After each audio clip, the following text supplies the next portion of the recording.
it's no surprise to you to know that the United States is a fraction of the age of this country. And as a result, of course, just even in a physical way, and we've driven a lot of back roads in our days here, and I've been continually in every place that you go, even downtown areas like this, you see these huge cathedrals that, for the most part, are not as active as the nightclubs and the tattoo parlors and other things that are going on.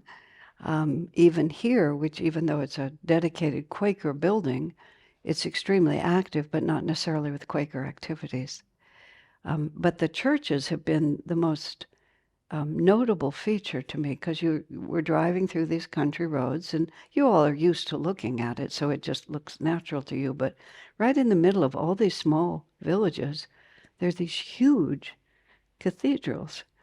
And especially if you project backwards to the time when they were built, even less, of course, was around it. Now you see the whole huge cathedral and there'll be big skyscrapers on either side of it, but especially out in the country. And if you go back to the decades that it took to build those buildings, they would just stand as a beacon in the countryside and for the village. And undoubtedly, with few exceptions, I'm projecting a lot, but it's common sense, with few exceptions, where the people lived was much humbler. But everyone was focused on that church. And they would go there for their weddings and the funerals and the christening of the babies and to go to masses and to get the priest to intercede and to give the last rites. I mean, all those things. And I speak of all that very positively because what that was doing was giving a center point of divine faith into life. And so the rhythm of life was going to be acted out. Whatever opinions we may have about institutional religion, about that religion, and I can say lots of less flattering things, the value of it was that there was a center point that was strongly related to God, that people moved around.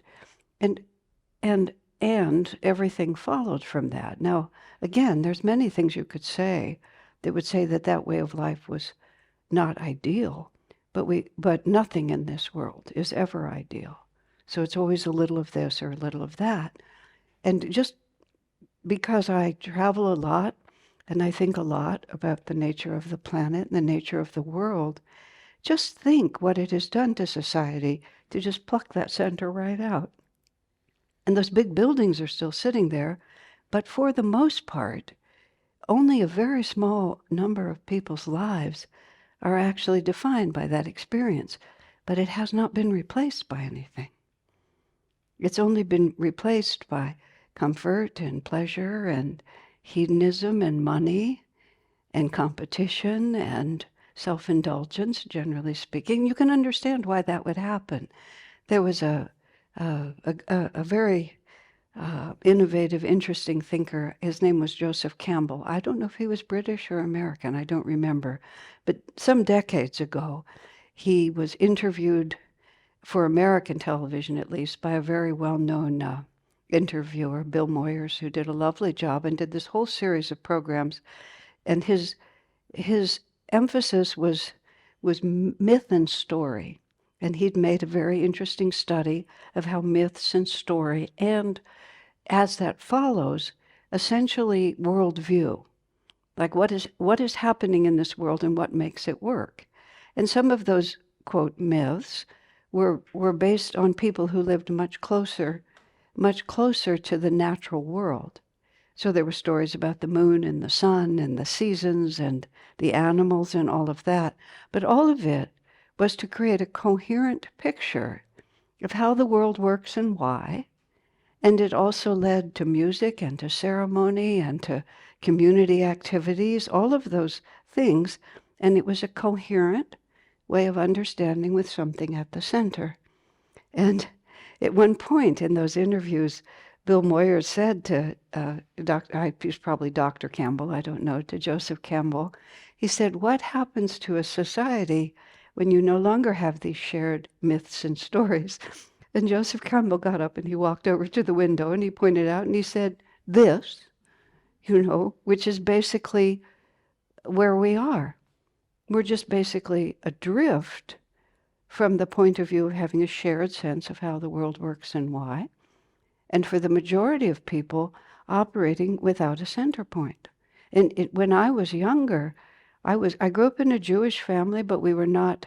Jews have this wonderful way. You're either an observant Jew or you're a secular Jew, but you're still a Jew. And according to their theology, which I don't accept, your soul is Jewish, so you're Jewish for all eternity.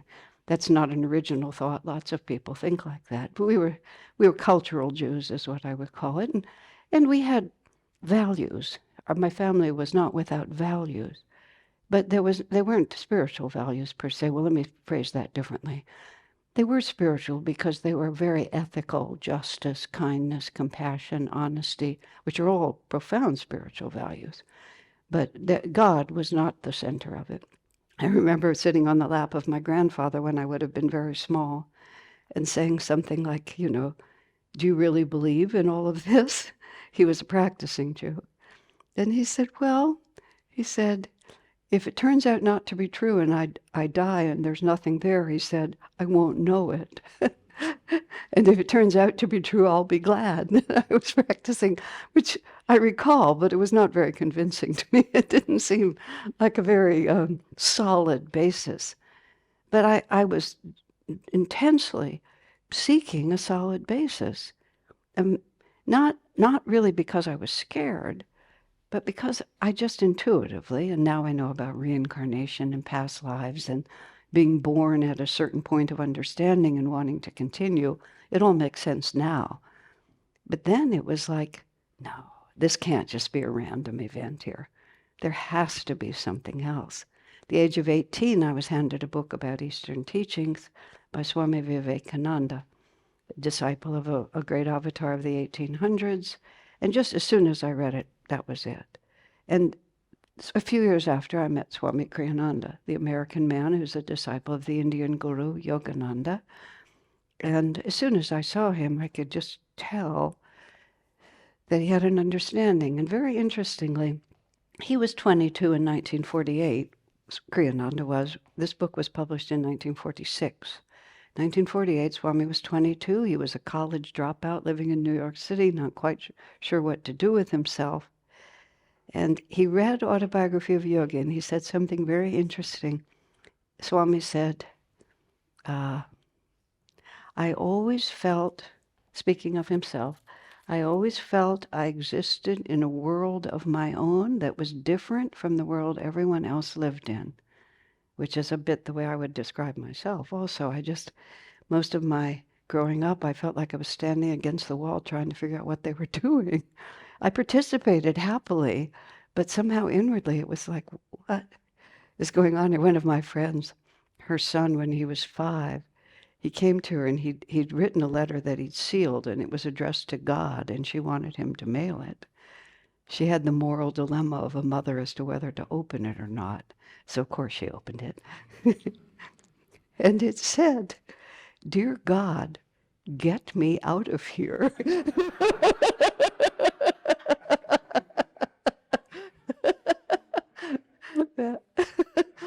That was a little how I felt, just quietly. I mean, he also was a well-adjusted child, but in the background was that. But Swami said, I'd always felt I'd existed in a world of my own. When I read Yogananda's book, I realized that he and I lived in the same world. Isn't that interesting? That's how I felt when I met Swami Kriyananda.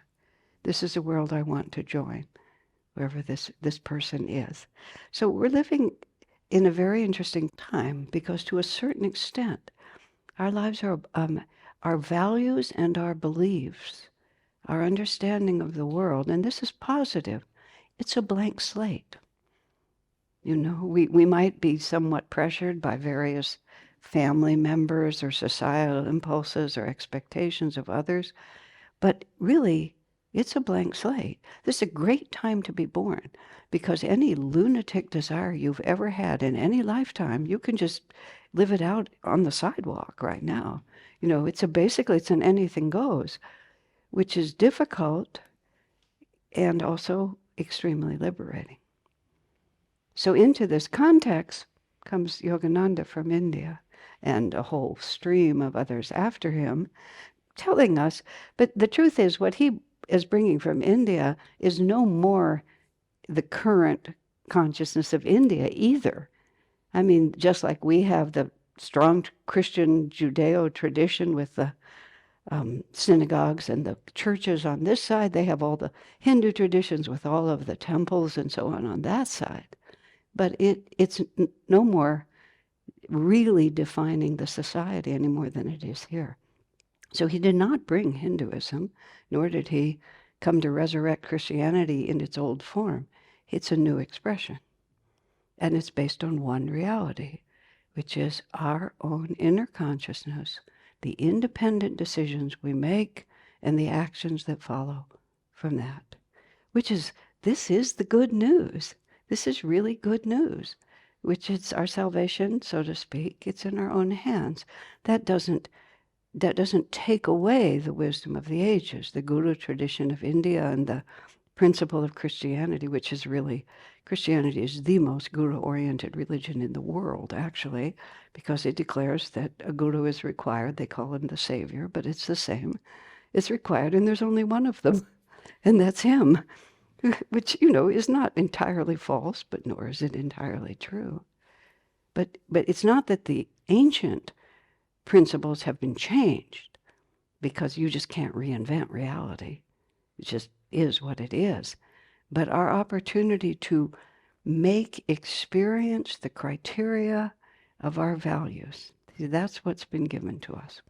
When Swami Kriyananda was asked by, let me think, when Swami Kriyananda started the community that I joined when I was 22, we were all, hippies, and many of us were there because of psychedelic experience, and we had proudly initiated the sexual revolution, which we thought was really the best thing that had ever happened. That's why that living in this age has a lot of perks, that you didn't have before. So we were asking Swami question first about sexuality. Do you think it's a good thing? And he was a monk of an ancient tradition. He says, overall, I think so, which is like, yippee, the whole room goes.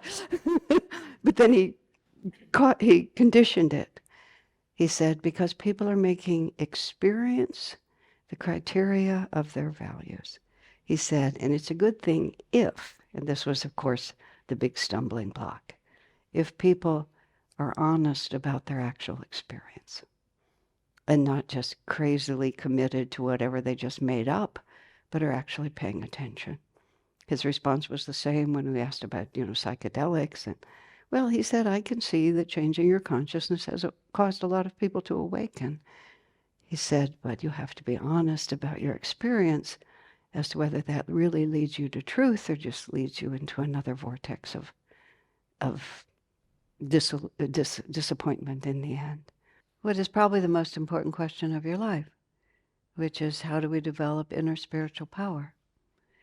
There is a great deal that you can learn. It's the paradox.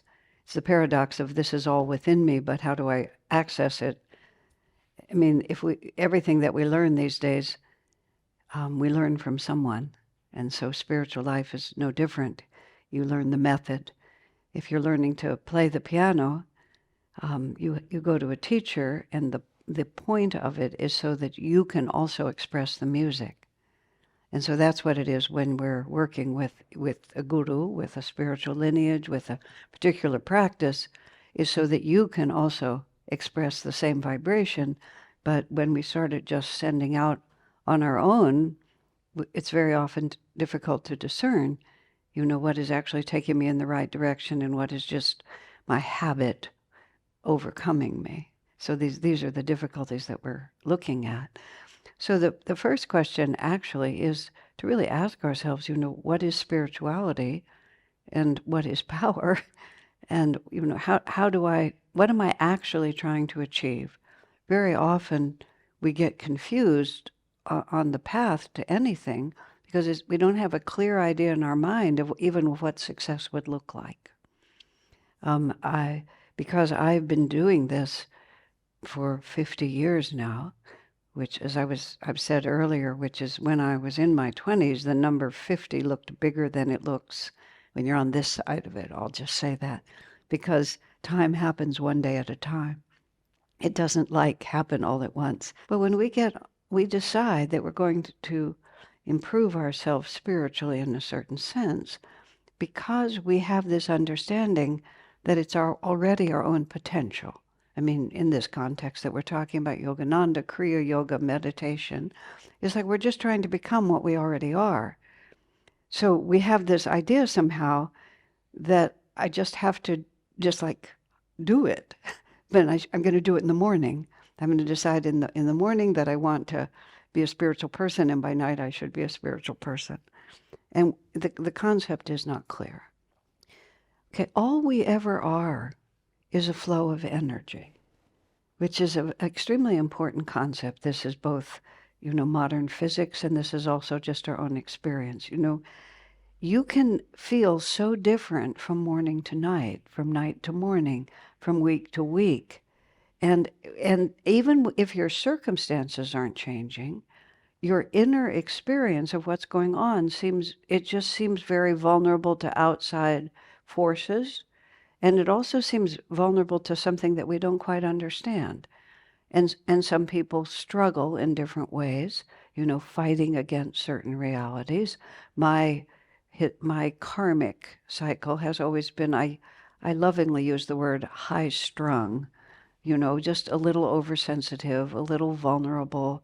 By the grace of God, I'm not really anymore, but I always was. And so even small things could just set me off, make me nervous again, make me feel like I couldn't be happy. And I had the experience when I was 23. I moved to this rural community that Swami Kriyananda was founding, and I lived up in that rural community for 16 years. I wasn't by any means isolated. I did a lot of traveling during that time, but my basic environment was a very supportive rural world.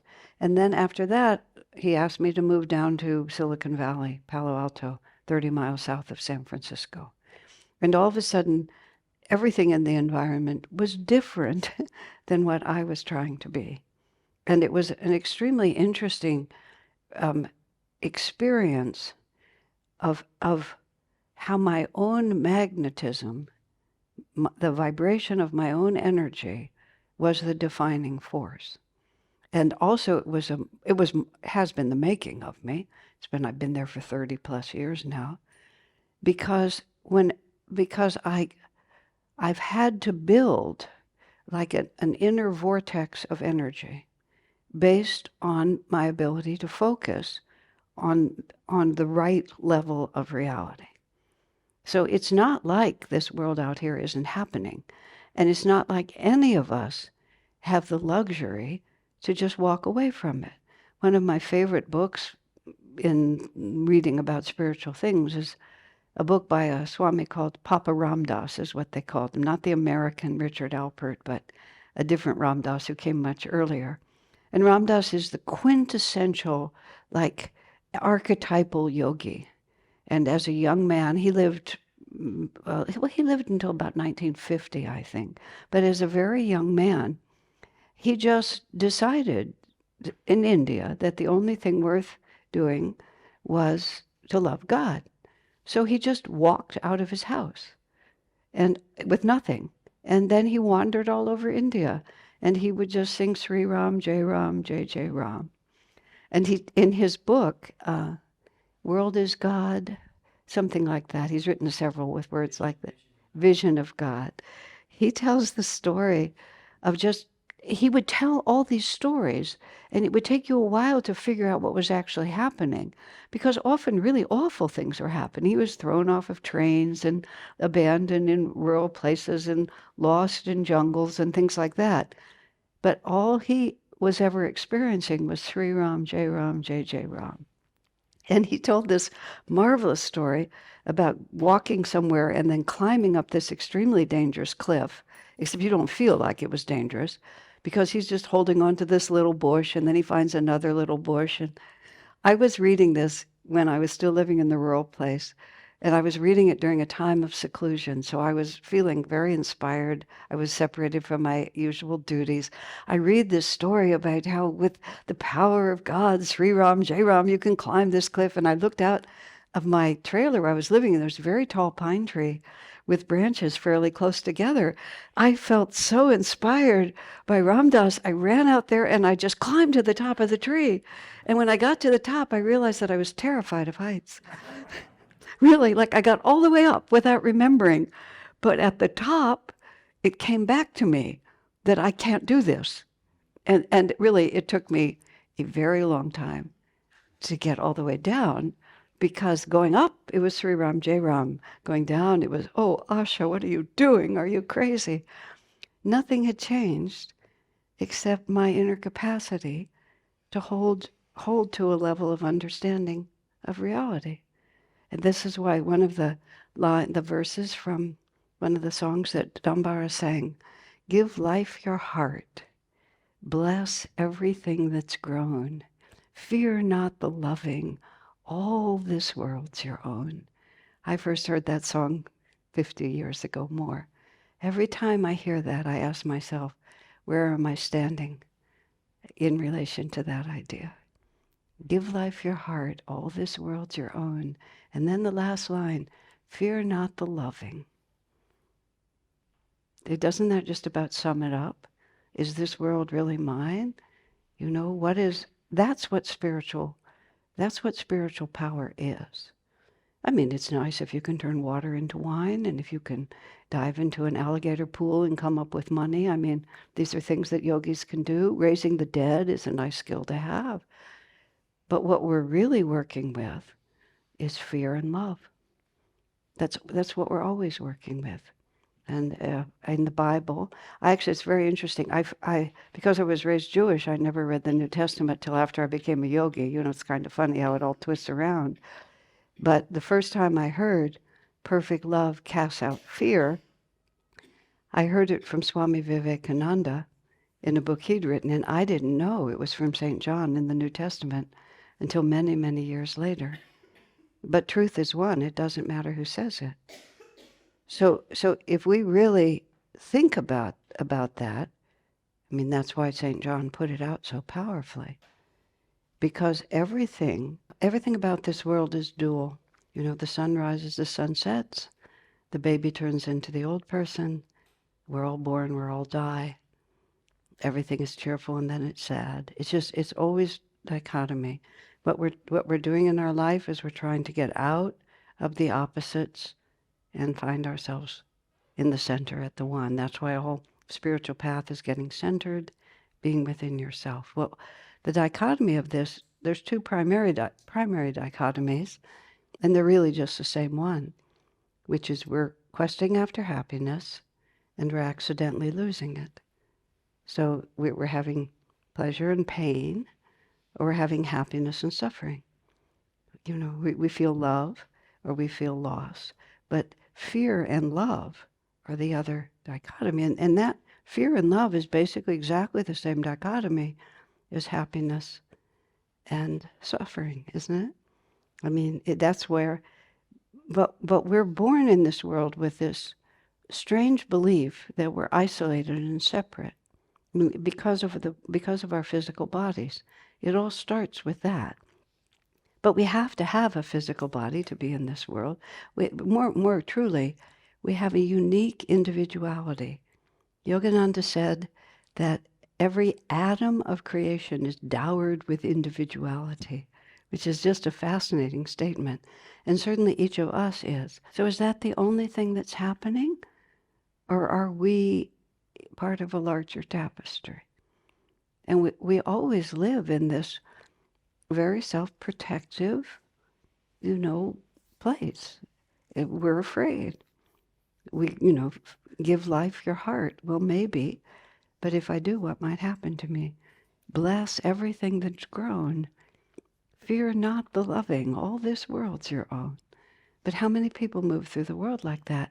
You see, this is what struck me when I met Swami Kriyananda. He was known, he was respected. There was no question about that. But still, he was 43 years old. He was a young man, and He was just beginning to make his way in the world. He was completely on his own. His other disciples of Yogananda had repudiated him. He was having to find his own way. But there was a fearless quality of love in him that was like, that's what I'm seeking. And I also felt that is the only answer. You know, what we try to do instead is we try to build ourselves a safe spot. You know, that young woman that I was watching today, I thought, oh, my dear, in 25 years, that same technique is not going to work. I hope you have another alternative than that one. You know, it's like youth, just after a while, it's gone.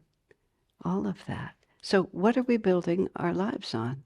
This is the question. That's what spiritual power is. You know, in the Bible, it talks about the castles built on the sand. And then was it Edna St. Vincent Millay who wrote, "Safe upon the solid rock, the ugly city stands. See my shining castle built upon the sand." And you know, she proudly claims that she's put her values into that which is going to evaporate. And then things happen, like our little tiny world, or like me, I get pulled out of my little rural world and I have to drive down city streets and I have to see traffic. And I ask myself, you know, do I want to live from inside, from my own energy? Do I want to define the magnetism around me? Or am I just going to let the world define me? Yeah, you know, and that's what the question about spirituality is. Who am I? I mean, there's entire spiritual paths that are just based on that simple question, who am I? Am I really vulnerable, or do I really have this divine power within me? So the first thing you have to ask yourself is, what do I even imagine is true? You know, not to, what do I, we can't just say, what do I really know at this point, but what do I feel might be valid? Because you can't, is it worth the experiment? And you go both ways. You also ask, have I reached the apex of my own potential?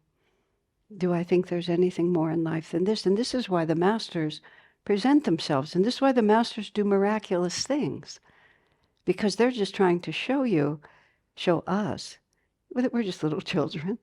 But then Jesus will say, that which I do, ye shall do in greater things.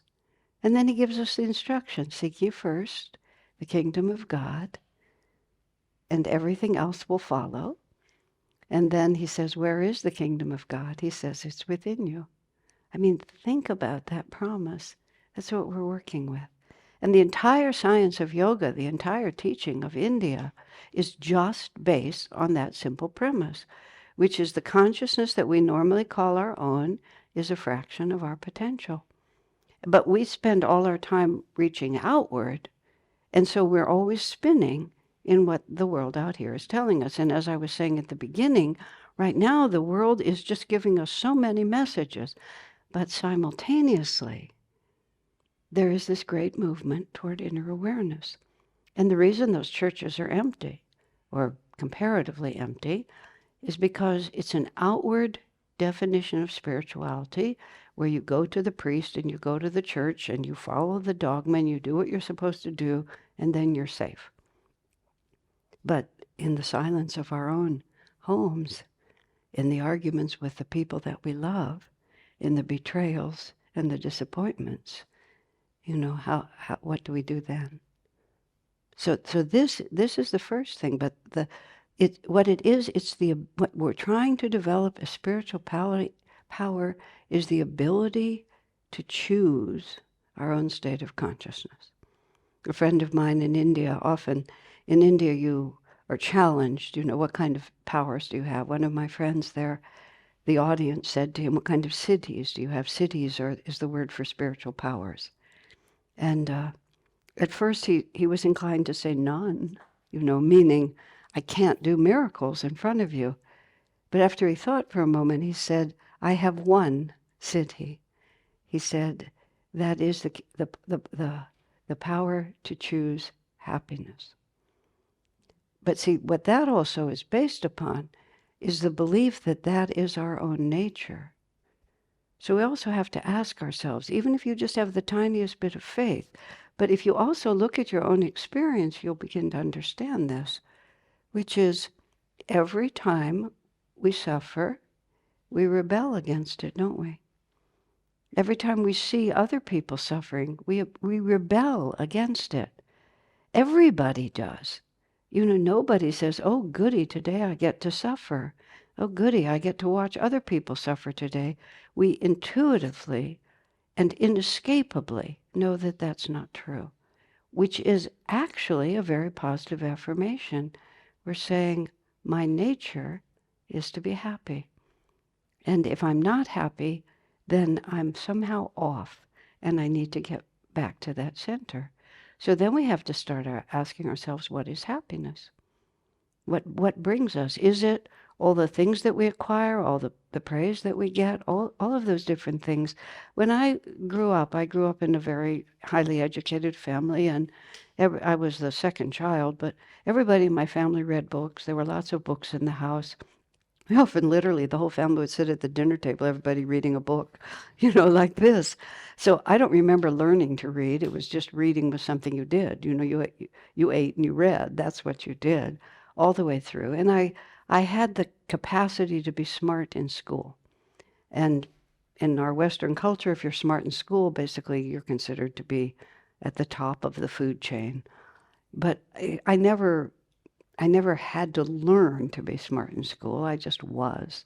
So it was a very peculiar experience for me in certain ways. Doesn't mean I had to do the work, but because I received great praise for basically doing nothing as far as I was concerned, except just the minimum. So it made me like, where is happiness? People are praising me, but there was nothing in me that was expanding. See, I didn't really understand this till years later. But there was nothing, I wasn't growing.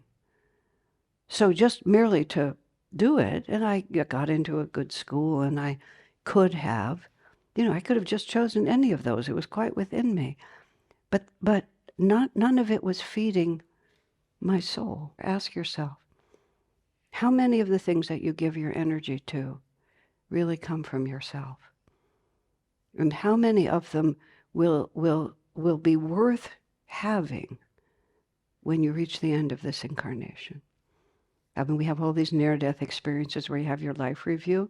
I often measure my life according to my life review. Just like, can I die on this is the phrase that I use. Is this enough? Would I be able to just stand up and say, I had the privilege of a human life and I used it? Or will you say, oh yeah, I just spent another one, just being distracted and influenced by things I should not have let me influence? And the whole science of yoga, the whole science of meditation, it's about the chakra system. The chakra system is where our energy pattern is stored in the center of the spine. I have many classes on my YouTube channel.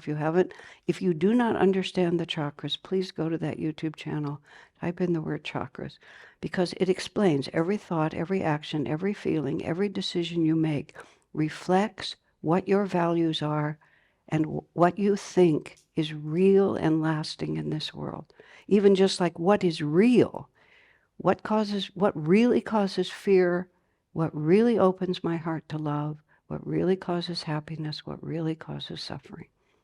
And you can't make any of this work if you're just alone in yourself. I had an experience when I first moved to the city decades ago. I had a friend who was the HR director at one of the big companies in Silicon Valley there. Because of that, and I was looking to just make contacts and have work. I might have needed money. I think I got money from doing this. I became a corporate trainer, which was a terrible fit, but I faked it for a little while. But one of the conditions was it had to be completely secular. I couldn't speak about God at all. But I could talk about energy, and greater reality, but it had to be completely non-sectarian. Otherwise, various employees would sue the owners, and it would go on and on like that. God bless America. That's where we are right now.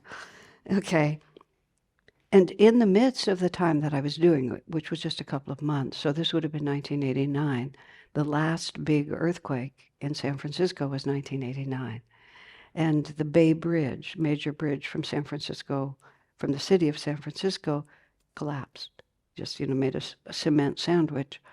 And the people, the cars that were caught there, everybody was killed. When a bridge falls on you, your body doesn't last. So I get a call from this HR director, and she says to me, the wife of some prominent person in that company was on the bridge and was killed. And it had sent just a shiver of fear through the whole company.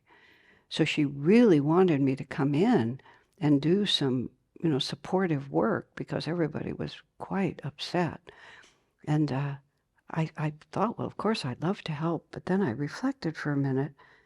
I said, I can't do it unless I can talk about God.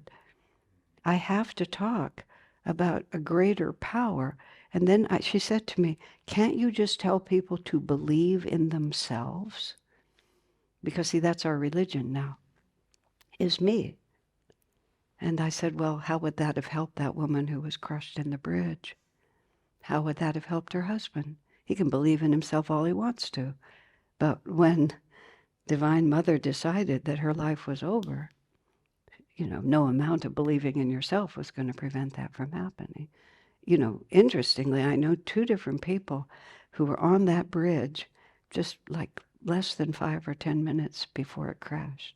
But it wasn't their karma, so they just went through and it happened after them. Yeah. But you see, that's what we're working with. What do I really believe in? Where does my power come from? And you need to start, if you don't already have an intuition, or if you do have an intuition, build on it. You have to build on what little that you know and begin operating in the world with the question mark, is this true? Every time you feel fear, every time you feel unhappiness, you need to be able to have a pathway that will take you upward to solve that, and not just downward into drugs and drinking and television and whatever else we do, which we do sometimes anyway. But still, we have to try. My friend put it this way. He recommended, he is very colorful. He recommended what he called SPI dog as the solution to all your problems. An acronym, SPIDOG, solve problems in direction of God. Because it's all a question of our level of consciousness. We're always living on a level of consciousness, one level or another, in which we are behaving as if certain things were true. And when our level thinks into subconsciousness, the way I'm meaning it this way, we're just following whatever we already know. And that's what we often do. We just follow whatever we already know. This is how the chakra system works. It's like, this is all of my incarnations have led me to this point. This is what I've decided is true. And so everything that happens, I fit it back into what I already know. Isn't it a joke among elders, of which I am one now, that the characteristic of an elder is, well, what I always say is like that. And sometimes elders will just sit and wait till the conversation goes to a point where they can say, well, what I always say is. But it's not a question of age. It's a question of, when we have experiences, do we just try to solve them in the way we've always solved them? Do we try to dull our consciousness and just do nothing? Or do we ask, from a higher perspective, what would this look like? If I were able to ask a highly enlightened person to explain this to me, what would it look like? When I first heard about reincarnation, I had an immediate inclination, at least to be interested in it. And looking backwards, it's because of many past lives. When I finally went to India, and when it just all made sense to me. But I didn't really understand how it would work. So I tried to solve my problem in a higher direction than just what I already knew. Every time anything I either observed or experienced didn't quite make sense to me, I would ask myself, well, if reincarnation exists, what might be the explanation here? And over the course of my lifetime, I don't know. I've had true intuitions, and I've had one dream that was a true past life dream. But I've also made up a lot of stories. And whether they're actually intuitive or not, they're apocryphal. Given how I feel about this person, given what I've just seen as an interaction, given what I'm reading about in the newspaper, how would it look if reincarnation were really what was happening? If karma were really solving itself? If this awful thing or positive thing just happened to me, how would it make sense if there was a past life energy that was expressing itself now? Why am I so afraid to write? What could have happened to me? I'm even more afraid to sing, actually, because I know I was pulled out of the choir for being out of tune, singing the wrong note, and probably publicly executed. I'm not sure. But I'm joking, but not really. That these are things that, why are we, and on the other side, and I'll take it the other way too, I think I had great musical talent, and I think I misused it. And so it's been taken away from me as a protection. When I'm just playing with all this, but now I'm remembering another story. The only thing I was interested in before I found Swami Kriyananda and this path was theater. But of course, I found Swami so young, I sort of pursued theater through school, and then I was starting on another level of it, and then I left it all for this. But the fact that I couldn't sing, and my mother had a beautiful voice. My father couldn't sing at all. From as young as I can remember, 3, 4 years old, they all said to me, "Oh, it's really too bad you didn't get your mother's voice." I mean, I was a child. I hadn't shown anything. They all told me that I was tone deaf like my dad instead of singing like my mother. But because I couldn't sing, I knew I could never pursue a career in theater. I mean, that's how I logicked it. And I think to myself now, that was a protection, because that had been bad karma for me, and I died, and I have some actual memories of how I misused it, So when it came time to be born again, I thought, I don't want to face that one again. Please don't let me have that one. But you see how interesting it gets? Well, and then when you're born into very, very difficult circumstances, it's not necessarily that you're being punished at all. I mean, there can be many reasons. One is to teach you compassion, to really soften your heart. Another can be to emphasize, well, this is what I've seen mostly. Most of the time, when you're given no childhood holiday, I was raised in a family where, I was given a childhood holiday. My mother thought I was adorable. My father adored me.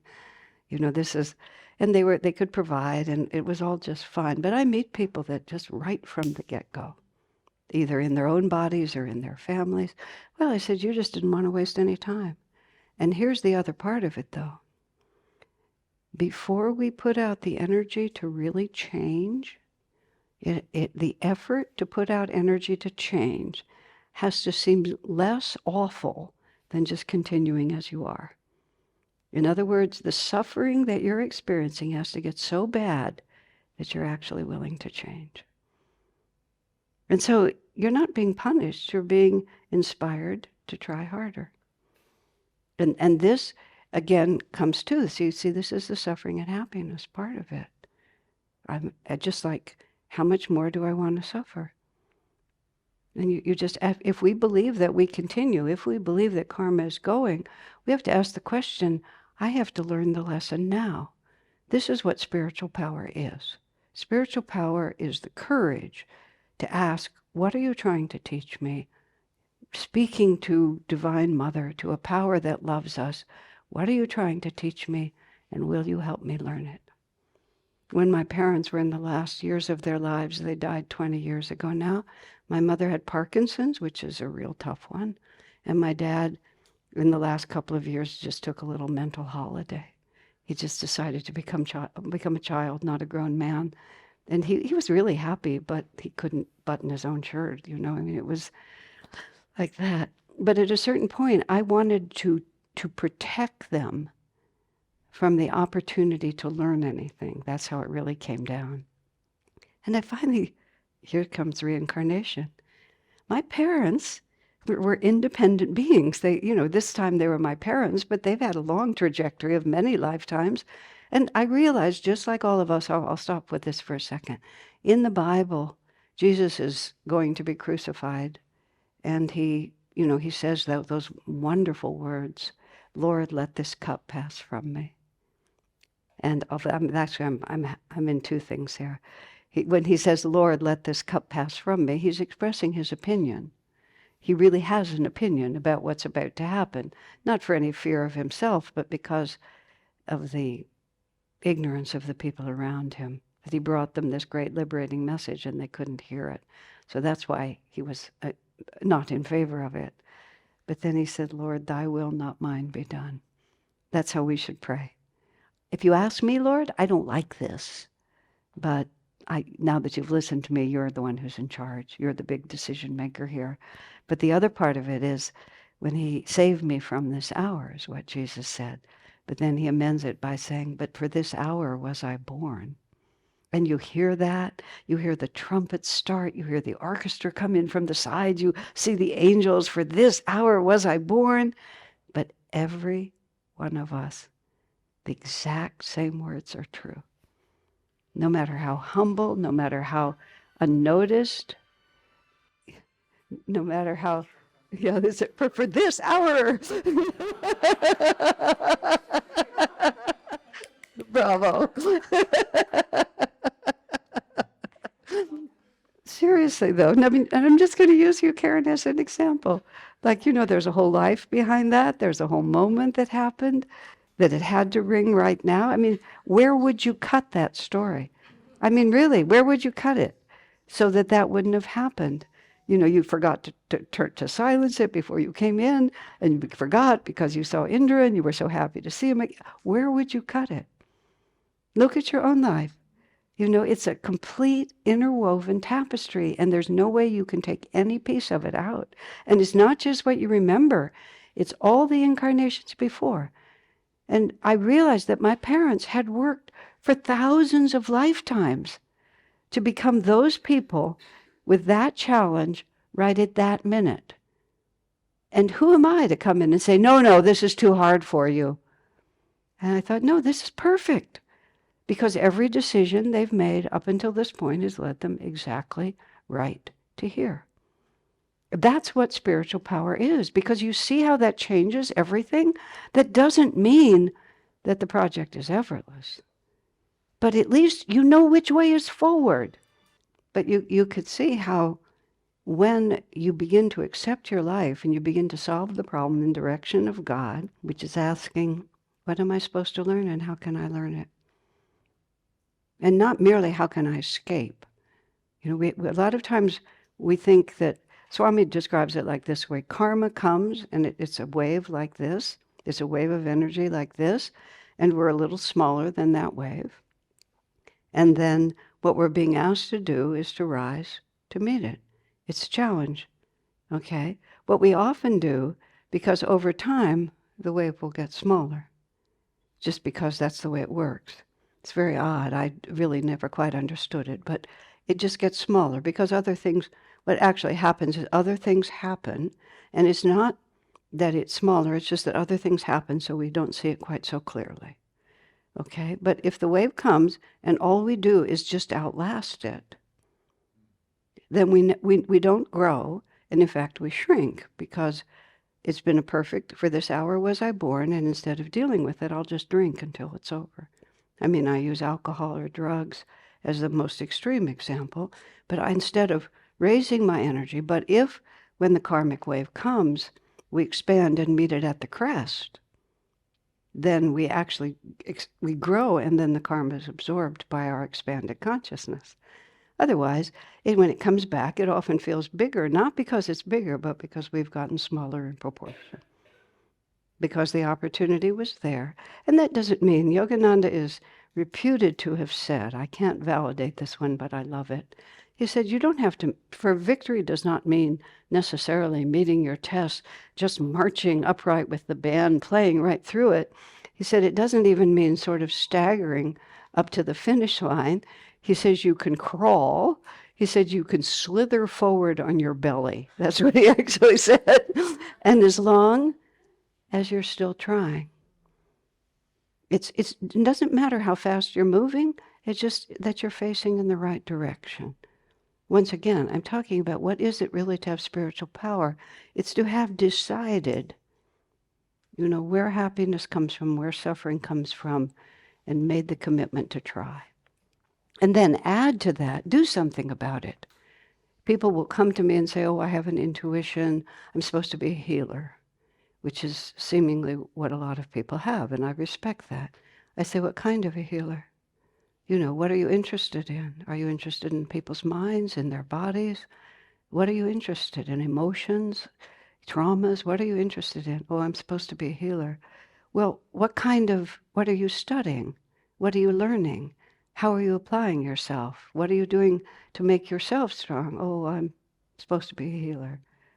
It's everything, and some of you have heard me say this, everything starts with an idea.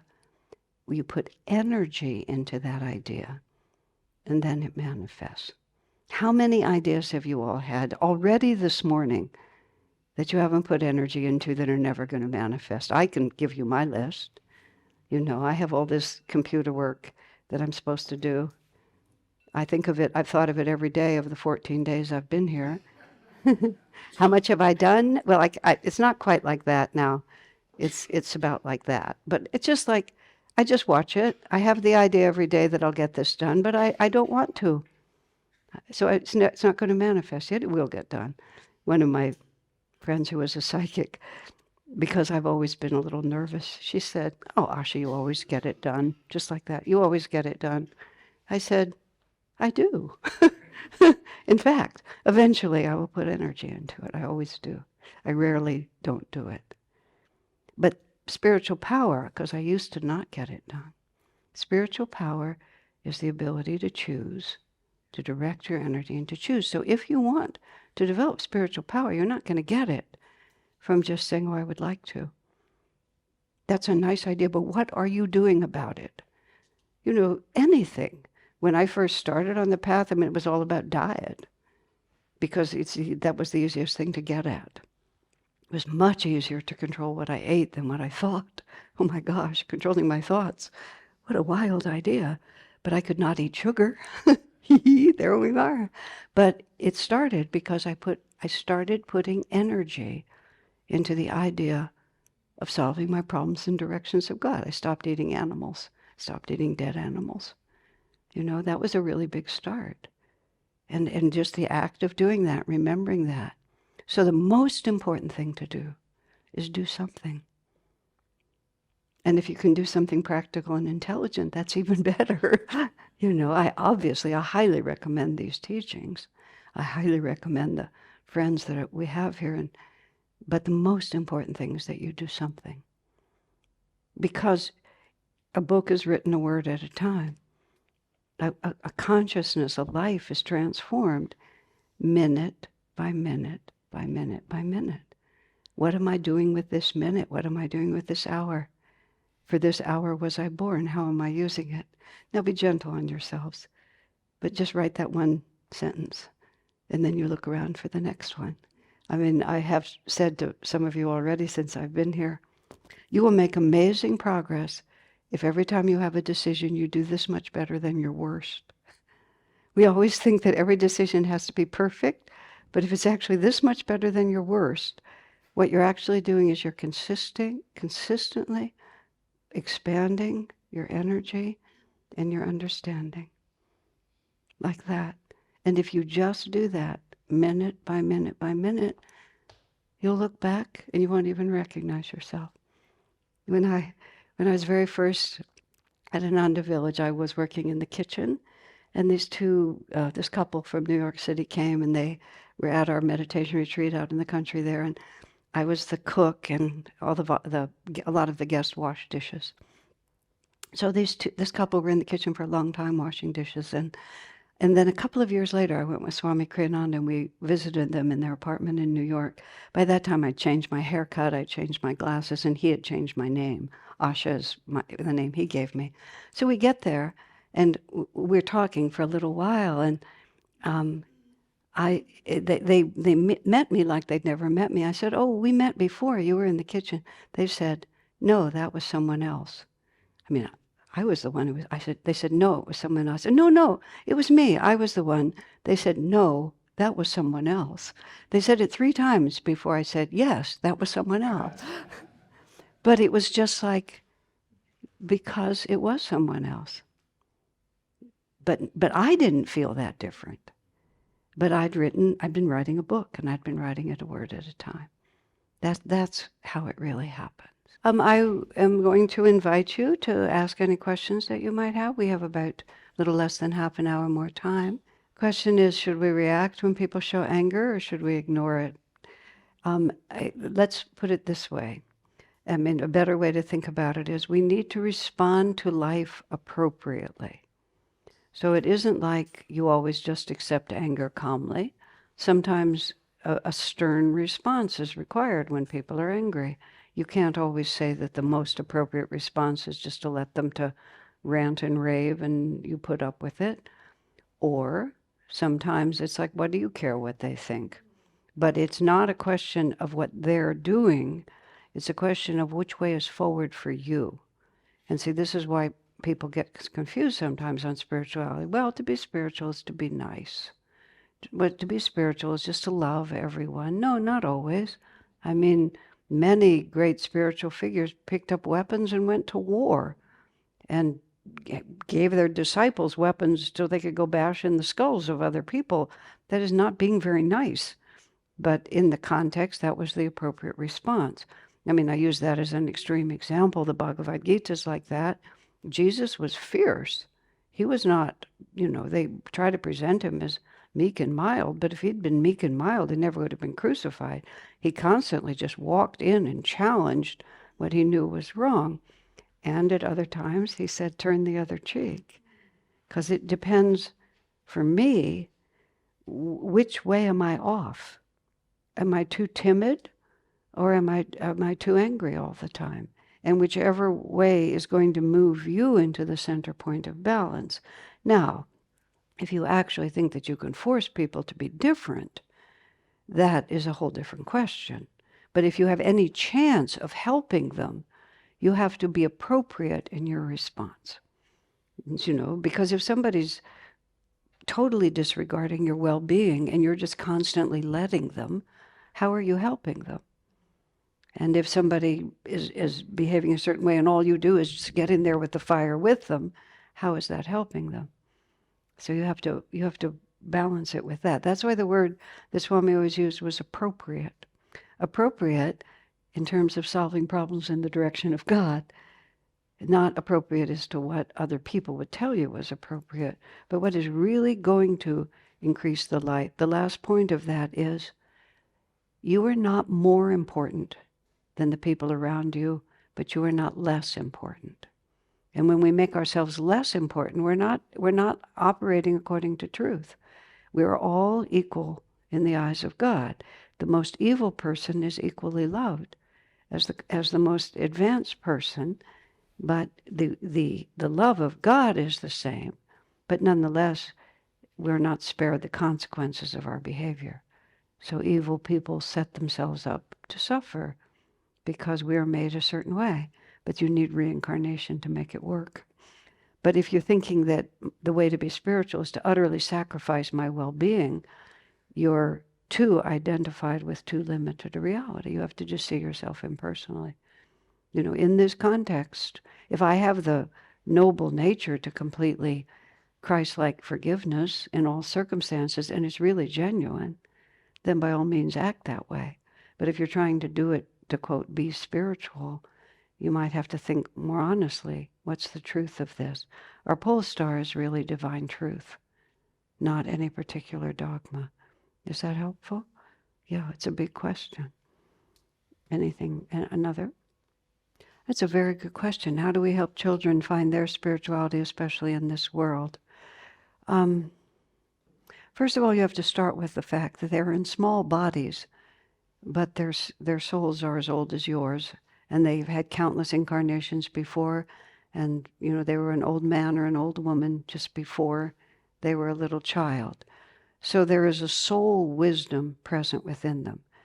At the same time, this is a new incarnation. They don't know the ropes. They're here to learn a new lesson. So you can't just worship their potential when they're not manifesting any of it. But you also have to pay attention not to just what you think they ought to be, but what is manifesting out of them. When I was a little child, my friend and I made sculptures, and I made 3 mud balls, and I stacked them up like a snowman. And I was so distressed. I wanted my mother to put it in the oven, to fire it, so that it would. And I vaguely remember that I wanted to bronze it. It was vividly real to me. She gave me ballet lessons, and I remember I was so beautiful. I was 6. I saw the picture once. It was nothing like what I felt. But you have to honor that they're often living in many incarnations, and you have to listen very carefully, pay attention to what they're showing you. You should not be at all afraid to try to inspire values in them, but you want to try to inspire values from their own experience, rather than, and from my experience, I'm telling you this is the way it is. The Swami Kriyananda's successor, Jyotish, they raised a son, and their son came home one day from school, 5 years old, 6 years old, talking about this boy who'd been so nasty to him, and he was so mad at him. He was going to do this and he was going to do that.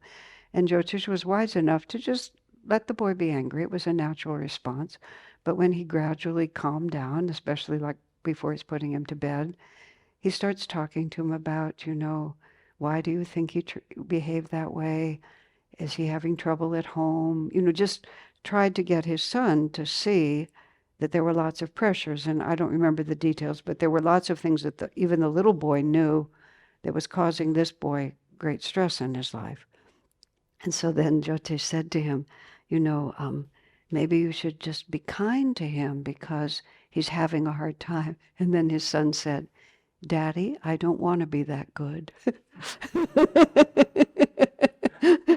But then you work with that. So it's all about listening, respecting, and working with it. But do not fear to give them a construct. Just try to give it to them as much as possible as an opportunity to experience and explore, rather than a template that must be followed. And in that way, and we must do that for children. This idea these days that, it's just a blank slate, all values are relative, we all can look around, it's not working. It's working terribly. Children need some sense of truth, but just a dogmatic, you must do it this way or else you'll go to hell, it's not going to work either. It'll just make them rebellious. It's very tough growing up right now. But the other part of it is we have to realize they chose to be incarnated at this time. For this hour were they born. And they have to face things like, and I mean, they can get pornography like we can't even imagine, starting from a very young age, which in and of itself just distorts their reality. And they just look around. Half the families are broken. I mean, I didn't even know anyone who was divorced. And I'll talk about Jyotish and Devi as his wife. They lived for a while in San Francisco, and their little boy went to a school that wasn't part of Ananda. He came home from school the first day and said to his mother, Mommy, do you have a boyfriend? And she said, no, I don't have a boyfriend. I have Daddy.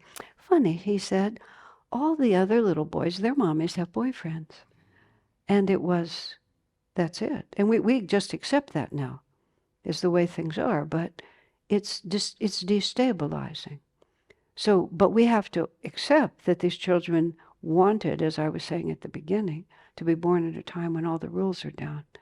So you need to give them some kind of internal compass, because they're not going to be able to look to the society, because the society is very sick, is actually the only word I can use. It's very sick. But that doesn't mean you just leave them to find their own way, but you're not going to be able to persuade them unless it matches what they themselves can understand. The question is, I mentioned that children choose to be here, choose to incarnate at this time. The whole tour that I've been on is you were born for these times. So it's Okay, these are the principles of reincarnation as I understand them from these teachings, and that make sense to me, and that near-death experiences are now confirming. So it isn't just the words of the sages, it's just Google it on, you'll find it. Yeah, and pre-birth experiences. Okay, um, the way it works, as I understand it, is we have an individual consciousness, which is which is actually defined by the energy in the chakras. The chakras are the means by which karma is carried from one incarnation to the other. Like, how do it know is a question. How do it know is because we are an energy pattern. And in all the movies now, when the body dies, something gets up that looks just like the same actor, except it wanders around and the rules are different. It can walk through the walls and nobody can hear it. But it's great. It's a great visual because we see that the consciousness, the personality, the self continues, but it's in a non-physical way. So the picture is really clear to us from all that's happening in the media and other ways. So when we wear our clothes, I tend to wear blue all the time. I have a pair of pajamas, that I put on when I'm home. I can put on my big coat. I can, put into my bathing suit to go swim, all of those things. The costume looks different, but I'm always the same inside of it. And I can recognize myself inside of it. So it is we wear a body, but the animating spirit is not the body, it's animating the body, just like the clothes you wear. So when we die, you put down that costume, this costume, and you become just the energy pattern that you are. Now, exactly how I can say that, I can't say that better than that. So, but that energy pattern is you. That's the actress who gets up out of the dead body, but has a different set of rules. And it's the chakras that carry through. And the chakras, every time you think or act or do anything, you are affirming some level of consciousness between total delusion and complete enlightenment. And every action fits somewhere in there and is therefore registered as a vortex of energy. So you become an energy field, which is the sum total of everything that you believe and have acted upon, every idea that you've put energy into. But now it's not manifested physically, it's just vibrating like this, which takes you into another dimension of energy vibration. And the astral world, which is what it's called, the energy universe, is more homogeneous than this one. So you go into a realm that's more like you. Here on this planet, we share the planet with a lot of really icky things.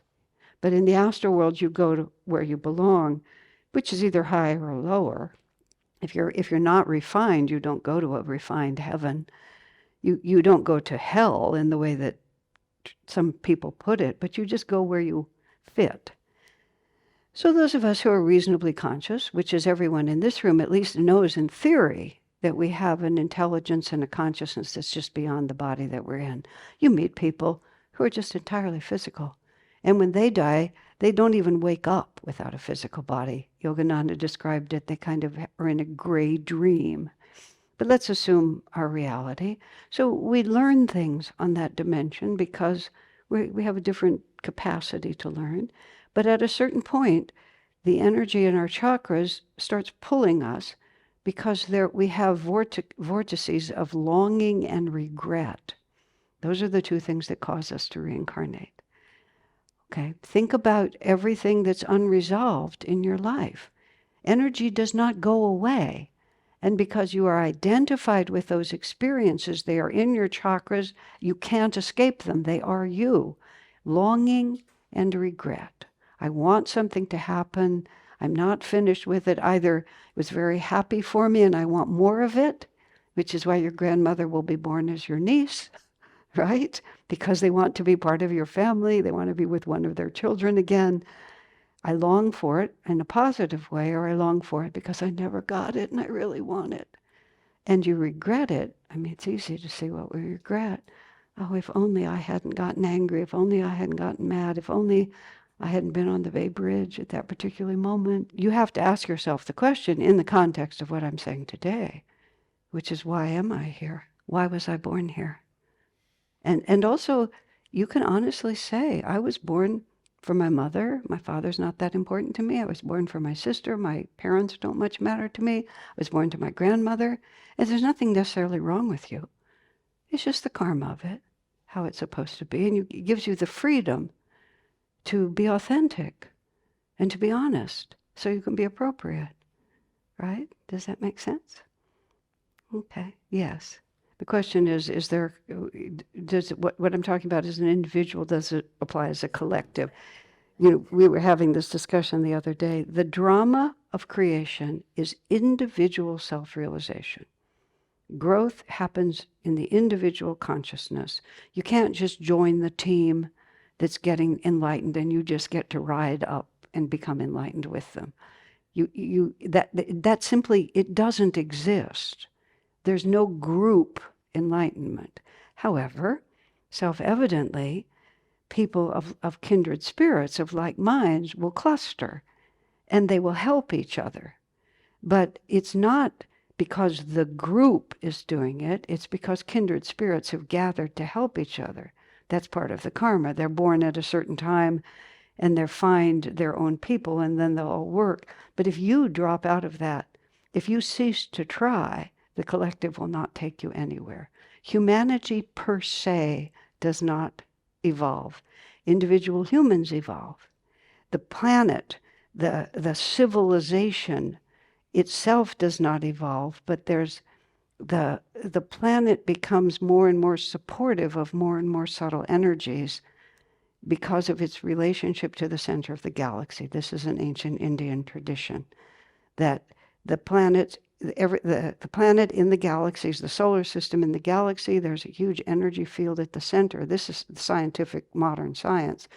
Our Earth is gradually moving toward that center, and therefore this planet has more subtle vibrations.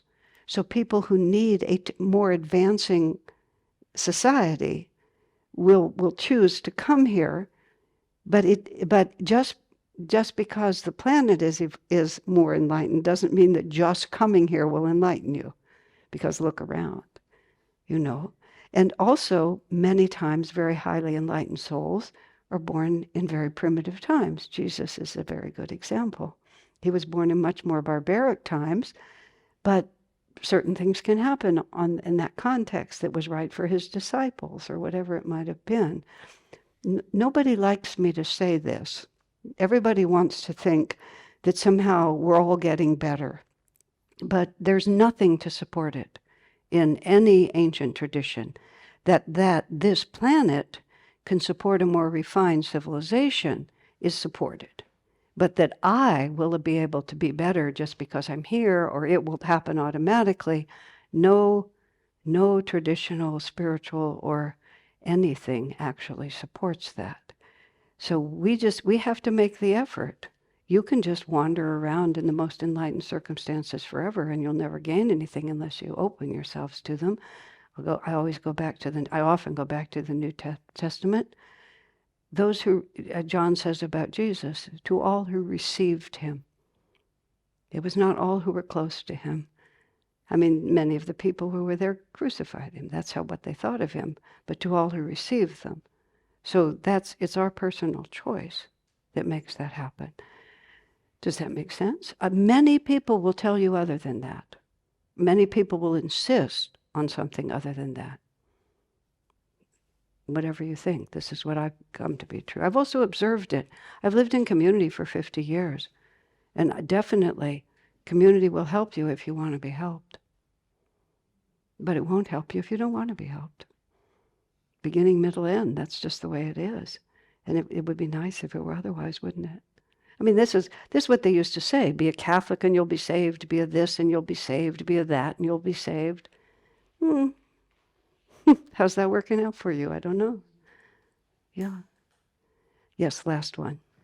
The question is, how do we live together as a community? Okay, first to start with, the path of self-realization, which is what I'm talking about, which is what Ananda is based on, entirely depends on your individual commitment to it. So there's no way that we can structure a community that's going to make you grow spiritually. So just starting with that premise, the basis of Ananda is entirely based on your own personal motivation. And so we're not a tribe, we're not a commune, we're basically a village. That's the word they use for our most developed community. Call it a Nanda village. And we work for money, and we have our own private homes. Where I live in the city, we actually lease a whole apartment complex, and we all work and pay rent. Many people who live there work in just outside jobs, or they may work for Ananda Enterprises. Our lives look very much like everybody else's life, except that we live close to our best friends. We can have nice, really nice conversations with people around us because we're fundamentally on the same wavelength in terms of what we think is important. We have a shared agreement about certain things that we don't do, and drinking and drugs and things like that, or loud music or television late at night, or if a person eats fish in their own home, nobody stops them. But in the communal dining room, it's all vegetarian. But we allow people an enormous amount of personal freedom because you have to choose it. It's really simple. You can't just do it because everyone else is doing it. And so Swami Kriyananda organized us in that way. A newspaper reporter many years ago, when I still lived in the rural community, came hoping that he was going to find a really weird group of people and could write a really popular story. So he came, and it was my job then. I showed him around, everything like that. And I took him over to Swami Kriyananda's house for lunch. We're all having lunch together. He confesses, basically, that there's no real story here. He was very disappointed. He said, you all live just like everyone else in the county lives. And Swami Kriyananda said, yes. And then he said, just very quietly, except we put God first. And the reporter had no idea what he'd said. Just nothing. It meant nothing to him. Because it's right. You look like everyone else, but you make your decisions on an entirely different basis. But it's an internal change. It's not an external change. So when you come to our communities, which I highly recommend that you do, because there's a very highly developed community in Assisi, Italy, and one in the hills in California. And then I'm in an urban community, and there's a few others, but the whole lifestyle ones. There is nothing else like it on the planet. And I have traveled a lot because it's this real new way of being spiritual. It's that you change yourself from the inside. And you group together because in this particular culture, we are a very small minority, and holding on to each other helps. It just helps because you have support. And it's just much more harmonious. You're not assaulted all the time. So it's absolutely a fabulous way to live. Yogananda said it's the lifestyle of the future. So we're pioneering it. But I highly encourage you to go to Ananda Assisi or to Ananda Village in California. And on your way through California, you'll stop by where I live because we're the closest place to the airport. Okay? And you'll see us in Palo Alto. Because it just says, I used to write the publicity for Ananda Village. And I wrote, Ananda Village is completely remarkable because, for a very simple reason, we simply live and treat each other the way people ought to live and treat each other. For heaven's sakes, it's just not hard. This is what's hard. This is what's hard. Actually putting God first, everything begins to open for you. But we all chose where we chose to be. And let me finish this thought, but then I have to stop. About choosing and why we're here. This is tumultuous, and Yogananda and many others have said it will get much worse before it gets better, right? But we chose to be here because, one, it scares us, and it's a really good opportunity to overcome fear and respond with love. And the secondly is we're the future, and somebody has to be the future. So we're laying the groundwork, each of us individually in our little world, there's another option. And it's not about whether we have cell phones or not. It's whether we give life our heart, bless everything that's grown, or behave like the St. Francis prayer. Who are we? And it's enormously powerful just to put God first. Changes everything. All right, my friends. God bless you.